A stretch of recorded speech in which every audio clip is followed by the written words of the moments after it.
Oke bro, nomor 3 ya, masih matematika IPS, UN tahun 2010.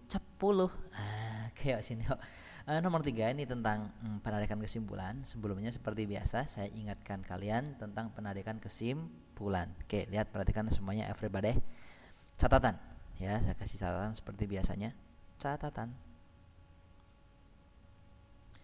Oke, yang langsung yang udah bisa boleh tidak memperhatikan catatan ini, tapi yang belum ngerti, lihat perhatikan catatannya ya.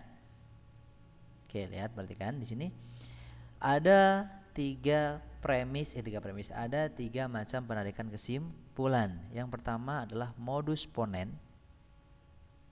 Sorry, bentar bro. Modus ponen. Modus ponen. Oke, modus ponen tuh gimana nih? Lihat perhatikan. Kalau kalian punya gini, P, terus maka Q, ini premis yang pertama nyebutnya ya. Ini premis yang pertama. Terus premis yang kedua, pernyataan yang kedua, jika diketahui P, gitu kan, maka apa gitu kan? Jika P maka Q. Jika diketahui P, ya kan, maka apa? Jika saya lapar maka saya makan, gitu kan ya. Sekarang P, saya lapar, berarti saya harus makan. Gitu.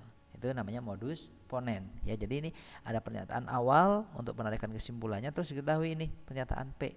Maka apa ya? Jika saya lapar maka saya makan. Sekarang kondisinya P, saya lapar, berarti saya harus makan. Itu modus ponen. Sekarang modus tolen. Modus tolen.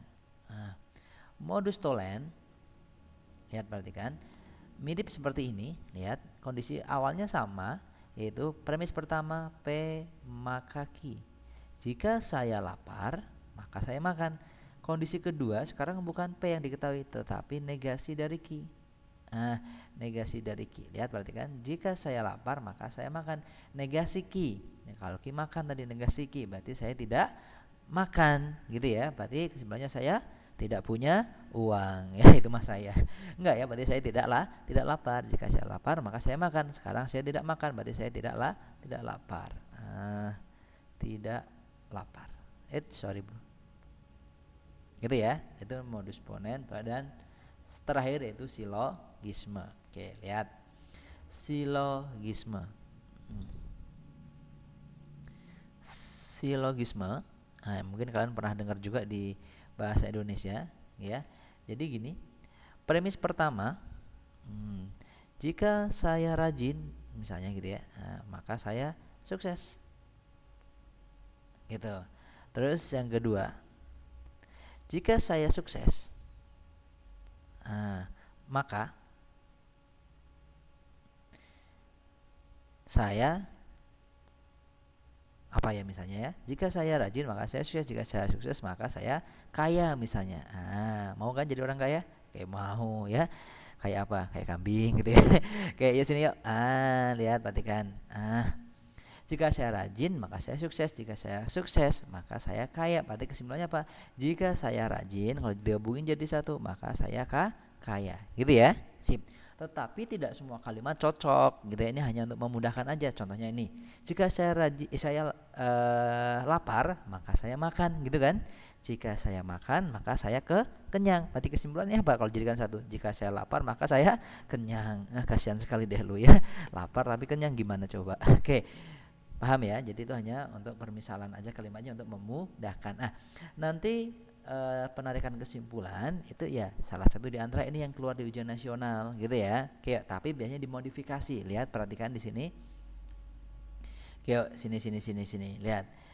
Ini kalimatnya lumayan panjang nih. Jika Rini naik kelas dan ranking, jika Rini naik kelas dan ranking 1, maka ia berlibur ke Bali. Rini tidak berlibur ke Bali. Kalimat yang ini bisa dianggap satu kalimat, bisa dianggap dua kalimat, ya. Ini bisa dianggap satu kalimat, bisa dianggap dua kalimat. Oke. Kalau mau dianggap satu kalimat boleh, dua kalimat juga boleh. Tetapi lihat perhatikan di sini. Rini naik kelas bisa dianggap P, dan Rini naik kelas 1 bisa dianggap Q. Itu boleh seperti itu. Atau jadi satu juga boleh. ya. Dia jadi satu gini nggak masalah. Gitu ya. Rini naik kelas dan ranking, misalnya saya anggap sebagai P. Maka maka ia berlibur ke Bali, ini Q. Gitu kan? Terus yang berikutnya, Rini tidak berlibur ke Bali. Berarti apa? Rini tidak berlibur ke Bali. Rini tidak berlibur ke Bali itu berarti apa? Ini kan berlibur ke Bali Q. Berarti ini negasi Q. Gitu ya. Jadi ini dalam satu kalimat boleh. Tetapi nanti hati-hati. Ini kalau saya tulis lagi, kalau saya JWB di sini. Jawab, Bro. Ya. Di situ premis yang pertama adalah P maka Q. Terus premis yang kedua yaitu negasi Q. Dengan seperti ini kita udah lihat dari catatan di sebelah kanan ini, P maka Q negasi Q. Sebenarnya apa? Negasi P, ya kan? Pakai modus tollens negasi P. Negasi P itu berarti lawan dari P. Lawan dari apa? Rini naik kelas dan tidak ranking. Jadi kalau saya bikin kalimatnya,